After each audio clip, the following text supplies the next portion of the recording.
Everyone's talking about AI like it's the ultimate job thief. Every week there's another headline screaming, AI is coming for your career.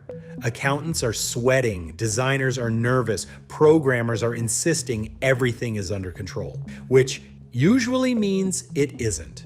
But while we're all busy wondering if robots will steal our jobs, we've completely missed a much bigger problem. Society isn't running out of jobs. It's running out of the people we literally can't live without. Think about it. If Netflix disappears, life goes on. If social media vanishes, we'd probably all be a little healthier, but teachers, doctors, nurses, those aren't optional extras. They're the people holding society together. And right now, they're disappearing faster than countries can replace them. This isn't some prediction about the future. It's already happening. Across developed countries, schools are struggling to hire enough teachers, hospitals can't find enough doctors and nurses, and the people still doing these jobs are burning out faster than ever. According to UNESCO, the world will need millions of new teachers by 2030 just to maintain today's education systems. Not improve them, just stop them from getting worse. Healthcare faces an even bigger challenge. The World Health Organization estimates the world could be short around 11 million healthcare workers by the end of the decade. 11 million. That's not a hiring problem, that's a global emergency. Naturally, governments know about it. School principals know about it. Hospital managers definitely know about it. Usually while staring at another shift they can't fill. So why hasn't anyone fixed it? Well, they have, sort of. For years, wealthy countries have relied on a simple trick. If they don't have enough doctors or teachers, they recruit them from somewhere else. It sounds like a perfect solution.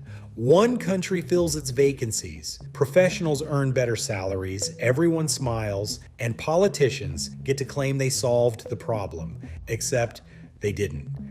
They just borrowed workers from another country. Imagine your neighbor's house catches fire, so you borrow his fire extinguisher. Great news, you saved your kitchen. Bad news, now your neighbor doesn't have a fire extinguisher. That's basically how the global market for essential workers has been operating. And now even that strategy is starting to fall apart. So here's the real question. Why are so many people avoiding some of the safest and most respected careers in the world? Why can't immigration keep filling the gaps forever? And what happens if countries simply run out of people willing or able to do these jobs? At first glance, becoming a teacher or doctor still seems like an excellent career choice. These jobs aren't disappearing anytime soon. They're stable, respected, and generally pay above average salaries. Teachers often enjoy secure employment and predictable career progression, while doctors usually earn significantly more than the average worker once they're fully qualified. More importantly, both professions are incredibly difficult to automate. AI might help write your homework, but most people still prefer a real doctor when something starts hurting. So, if demand is guaranteed, why are fewer people signing up? Because the world around these professions has changed. For most of the last century, the system was beautifully simple. Governments trained enough teachers and doctors to replace the ones retiring. Older workers left, younger workers took over, and everything kept moving. Schools stayed open, hospitals kept functioning. Nobody gave it much thought because the system quietly worked. Then demographics showed up and ruined everyone's plans. People are living longer than ever before. Great news for birthdays, not so great for healthcare systems. Older populations naturally need more medical care, which means more doctors, more nurses, and more hospital staff. At the very same time, many of today's experienced doctors and teachers are reaching retirement themselves. So demand is climbing while supply is heading for the exit. And there's another problem. Almost every developed country is having fewer children than needed to replace its population. Countries like Japan, South Korea, Italy, and Spain have some of the lowest birth rates on Earth, while many others aren't far behind. Fewer children today means fewer university students tomorrow, fewer graduates after that, and eventually fewer professionals entering almost every career. It's a slow motion problem, which makes it incredibly dangerous. Nobody wakes up one morning to discover their country has run out of teachers. Instead, one school struggles to hire a science teacher, then another can't find a math teacher. Hospitals start delaying appointments. Waiting lists get longer.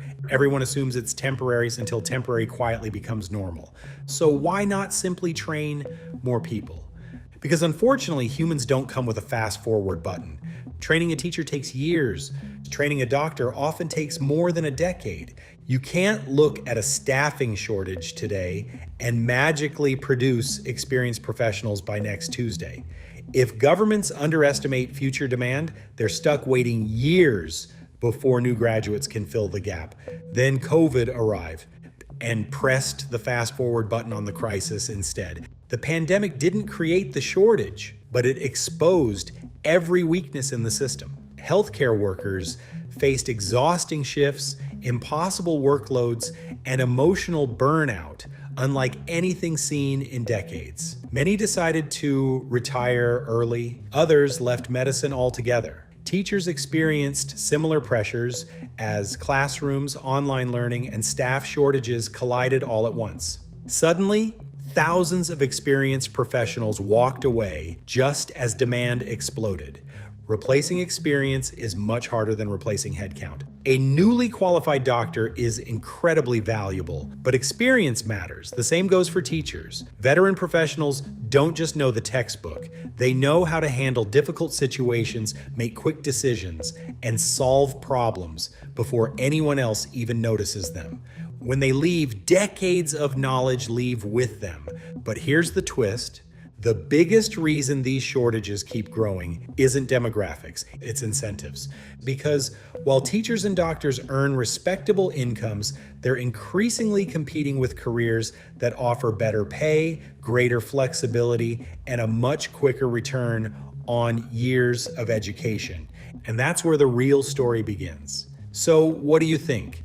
Are governments running out of time to fix this problem, or will technology and smarter policies be enough to turn things around? Let me know your thoughts in the comments. I read as many as I can, and I'd love to hear your take. If you enjoyed this video and learned something new, don't forget to hit that like button. It really helps the channel reach more curious minds. And if you're into geopolitics, make sure to subscribe and turn on notifications so you don't miss the next one. Thanks for watching, take care, and I'll see you in the next video.